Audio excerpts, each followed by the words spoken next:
Miguel ho. Gabby. Chinek ko na yung linya ng kuryente, tapos change oil ko na rin. Ikaw, na-change oil ka na ba?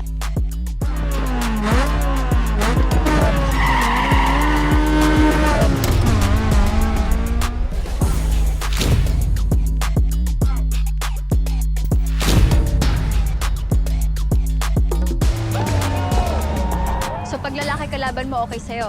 Kano ba? 50K. So putang ina, naghahanap ka ng sponsor sa car meet. Ngayong alam mo na kung sino ako. Isa lang naman yung importanteng tanong dito eh.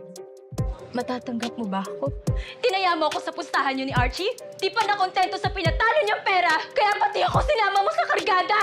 Para ako ninakawan ng pag-asa. Gusto ko lang tulungan nila ako makaahon kasi hindi ko alam kung paano.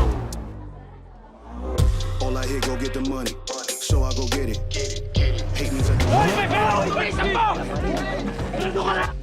Alam mo ba, nung car meet nung wala si Gabby, meron siya isang tauhan doon na nagmamasid-masid. Alam niyo naman, di ba? Wala naman talagang basta-basta nakakaalis sa kanya eh. Hayaan mo na yun si Gabby. Sumama ka na lang All sa I hear, akin. go get the money. So I go get it. Hate means Kano utang mo sa akin? so I'm a let. Sa tingin mo may pambayad ka noon? Gusto nyo, pati si Gabi, kakarga ko. Ayaw na kitang makita kahit kailan. Ganyan ang target money! Mabuhay ka talaga! Pabubuhay mo lahat yan! Ano kami, death wish? You pulling rank, boy, I'm sharp as a shank. Making you step to the flank. They got Di ba gawain mo yun dati? Pok-pok? you if you can. They say the Magaling ba siya kaysa sa akin, ha? say I'm all in my bag. Getting my